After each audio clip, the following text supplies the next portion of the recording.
2023 was one of the worst years in gaming, with huge flops like Super Mario Wonder, Resident Evil 4 Remake, Spider-Man 2, and... wait, did I say worse? I meant best. You know, perhaps my last video on 2023 was made a bit too early given the amount of layoffs this year has had, but I digress. Let's talk about the best games I played in 2023. Same rules as last time, only games I played in 2023. Sorry, Baldur's Gate, I really want to play someday. Includes every game that I played last year, which means older games can appear on this list. And finally, only games I've beaten for the first time. Therefore, Metroid Prime Remastered won't be on this list because I've beaten the original game way too many times. Although, with how stacked 2023 was in releases, this list will mostly be games that actually came out last year, unlike 2022. And yes, I realize this video is releasing in March, but time, much like objectivity, is an illusion. So, here's my objective list of the best games that I played in 2023.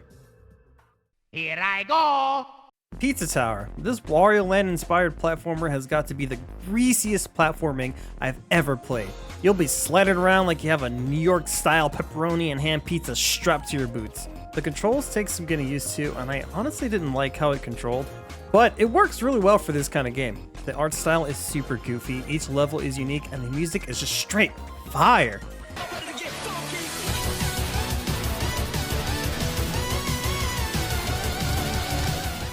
It was a fun game to play in an afternoon, but good luck collecting everything with that strict time limit without having a pizza-induced panic attack. All of the best Sonic games made in the past 20 years were made by everyone besides Sonic Team, and The Murder of Sonic the Hedgehog is no exception. This detective-style visual novel has you discover the truth about the man, or animal, behind the death of Sonic.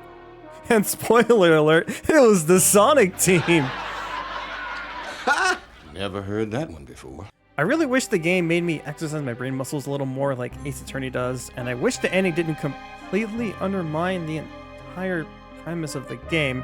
But, that said, this game was a ton of fun. It has a lot of charm with beautiful art, funny dialogue, and it did the impossible of making me actually care about Espio the Chameleon. I've made up to space with my beloved antique vase, but a mistake in my haste dropped the vase from my embrace, so my antique I must now replace. What caused you to drop the vase? Don't read too deeply. It's just a poem. Now, I wonder if it's possible for them to make me like Charmy the Bee. Shepherd. Grunt.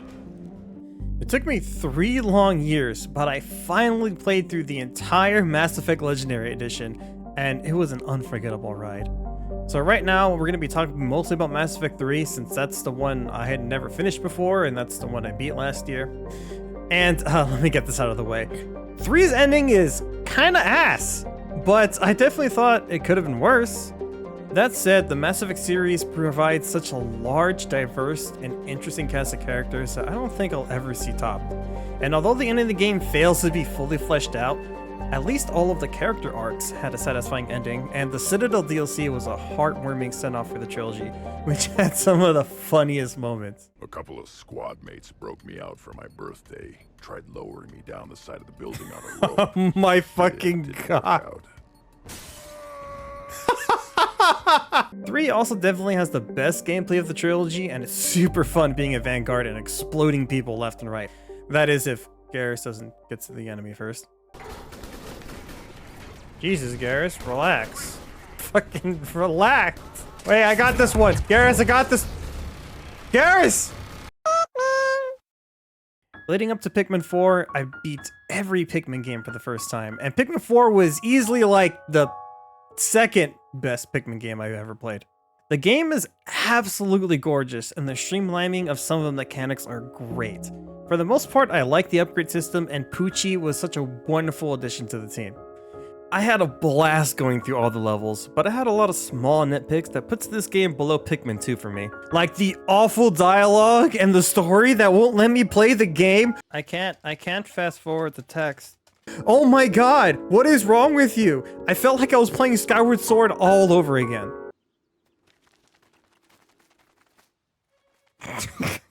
I just moved for 2 seconds, there's another cutscene. Why even make me move? Still, a very fun game, and if you somehow never played a Pikmin game, definitely pick this one up. And 3 Deluxe. And Pikmin 1 and 2 HD. And don't forget Hey Pikmin. And The Legend of Zelda Tears of the Kingdom. I have some very conflicting feelings about this game. In many ways, it's Breath of the Wild, but better. More mechanics, more music, better dungeons, and definitely way better shrines than the first game. But I just couldn't shake the feeling that this is just Breath of the Wild again. It really doesn't help that I played Breath of the Wild right before this, to get myself hyped up, which I guess might have been a mistake. Anyways, in Tears of the Kingdom, you wake up after a long sleep after getting your ass handed by Ganon. You're forced to complete a 4-shrine tutorial that goes all over the basics, except it's nowhere near as good as Breath of the Wild's. Then you seek memories across Hyrule, go to the 4 corners of the nearly identical map to fix the same 4 species problems, complete shrines to gain strength, and then go to the castle to defeat Ganon and save Zelda. You have the same 4 weapon types and the same control scheme, and it's just the same game. I was always disappointed when I saw the trailers because I thought, this looks exactly like Breath of the Wild. And after 6 long years, that's basically what we got. I mean, come on, did you guys even notice that half of these clips are from Breath of the Wild and not Tears of the Kingdom? Or the fact that I'm using Breath of the Wild music instead? Not to mention the, I'll just say it, the absolutely trash story, and especially the ending, which completely deflated all of my positive feelings for the game. That being said, I still spent 100 hours on the game, so clearly they're doing some things right. The bosses in particular were well done, and fighting alongside the allies made the dungeons so much more interesting, but Tears of the Kingdom just fails to live up to the Legend of the Zelda franchise. Hadouken! Street Fighter proves that sometimes you need to hit rock fucking bottom to soar all the way to the top. A lesson that Capcom has learned more than once. This is definitely the most fun I've ever had with a fighting game story mode, besides Smash. You create a custom character and travel the streets of Metro City, beating up random street punks along the way. You can also even beat up cops, which is a very cathartic experience. One of my favorite parts of the campaign, though, is meeting the iconic characters like Ryu, Chun-Li, and Zangief. I'm Zangief, I'm bad guy. Where you learn not just the fighting style, but their philosophy, hobbies, likes, dislikes. It really fleshes out these iconic characters and makes them feel human. I wish the overall plot was a bit more interesting, but I like the theme. The journey for strength comes in all forms. Gotta keep grinding out those rank matches. And man, I didn't even talk about the core mechanics, which have an incredible amount of depth. The balance is pretty solid for a vanilla fighting game, but choosing not to have any balance changes for over 6 months is definitely a choice. Especially when stuff like this can happen.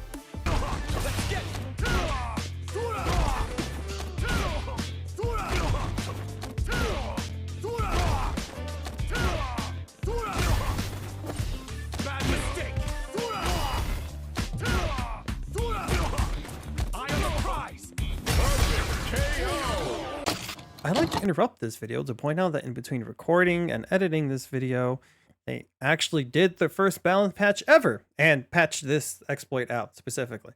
Anyways, this game has been a ton of fun to grind, and I'm very happy that more fighting games are finally having good online matches. Now, I'm still waiting for Dragon Ball FighterZ to get rollback. Any day now. I'd like to interrupt this video again to point out that in between recording and editing this video, they actually released the rollback update, and it's just a fucking disaster. What are you buying? Man, I don't know how you take one of the best games of all time, Resident Evil 4, remake it, and actually make it even better, but the mad lads at Capcom made it happen. It will not be as impactful as the original, almost no game ever will be, but man, this game is so good. I appreciate them going in a different direction with the atmosphere in particular. The characters are more likable and compelling, Ashley and Lewis in particular. They trimmed the fat from the game, making the pacing so much better. The island in particular was way better this time around. And all of the trimmed fat that was cut off was put into separate ways, which for a measly $10, you get another meaty 6 to 8 hour campaign. Capcom is once again setting the bar for remakes. I wish...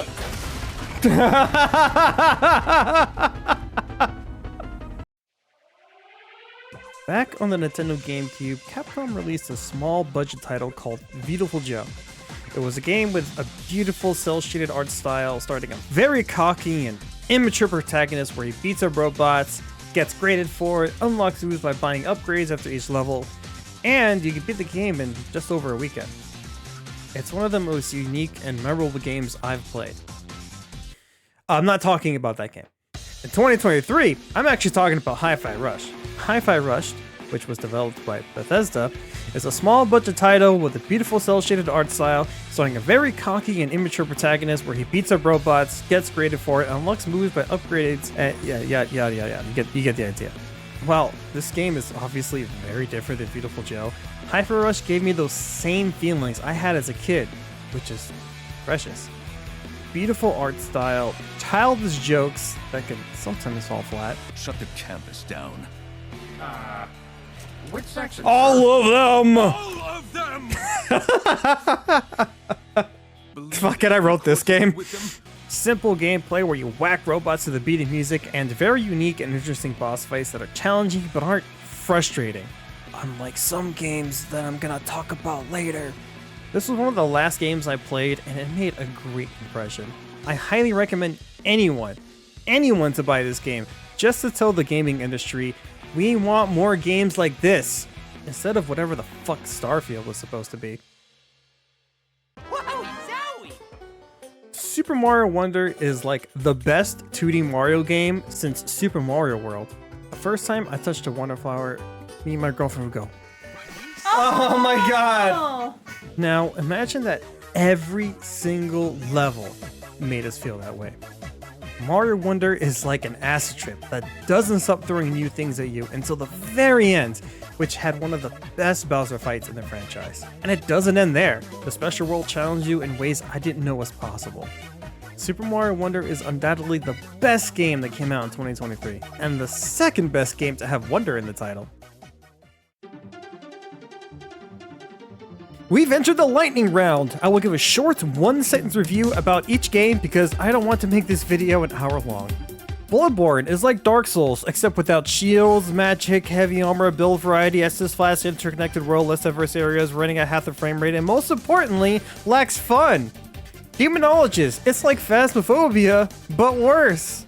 Nier Automata has beautiful grass, and the music has a nice brass, but I hate that the game makes me to fetch quests en masse because an NPC wants a bass. I don't understand why the gaming community gives this game so much gas when the combat does not compete to Devil May Cry's class, which may be more crass but is way more badass, so Nier Automata I suggest a pass, but alas, at least the V has a nice ass.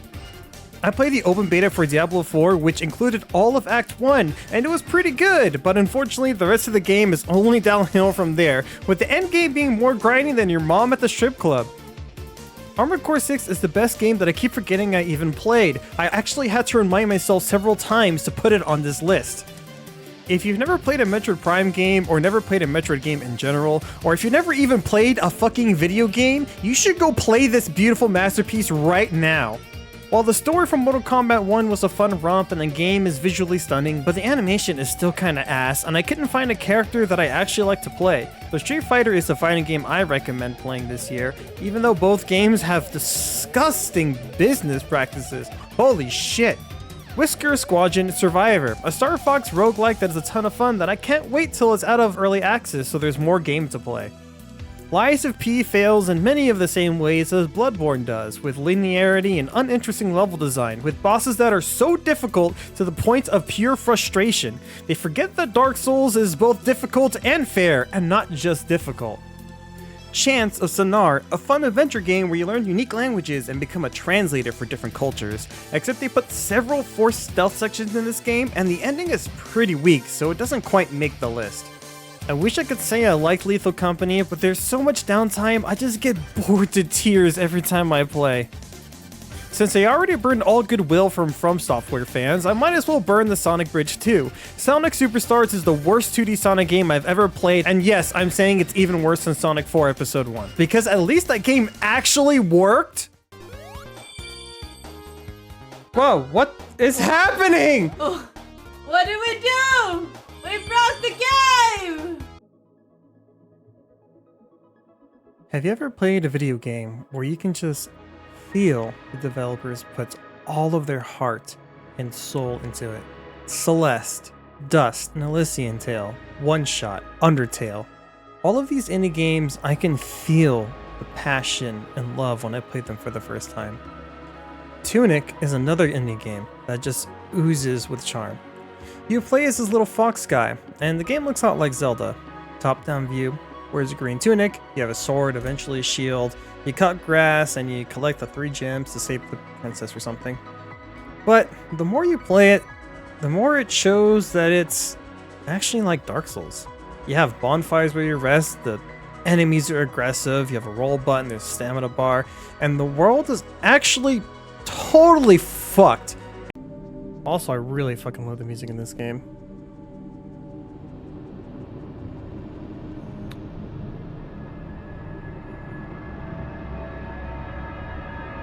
Nope. Nope. Nope.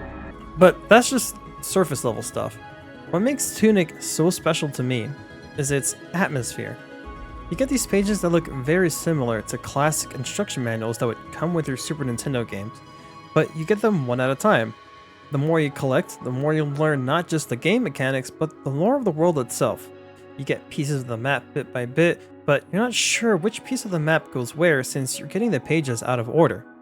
To top things off, the text of the instruction booklet will often use this imaginary language, so you have to use context clues to understand it. This makes deciphering the map, solving puzzles, that much more satisfying. The puzzles in this game are phenomenal. All of this really pulls you into the game, and you know a game is good when you keep playing longer than you originally intend to. I absolutely adore this game, and I would highly recommend anyone who wants a fresh experience to play this game. There's really nothing quite like Tunic. And there you have it, the best games I played this year. I know I have some hot takes about some of the games on this list, but that doesn't invalidate how you feel about these games. So, what do you think? What were your favorite games that you played last year? This video turned out longer than I intended to. I actually had a lot more things to say about games like Bloodborne or Zelda, but I had to keep it short for the sake of the video. I really wanted to get this video out sooner, but unfortunately streaming and YouTubing doesn't pay the bills like I wish it did, so I had to put this video on the back burner for a while. I will try to upload content more consistently in the future, but if you'd like to support me and the channel, then make sure to like this video and subscribe, and maybe check out some of my other videos. Also, check out my merch. You can get a hot, sexy body pillow of me. Anyways, thanks for watching.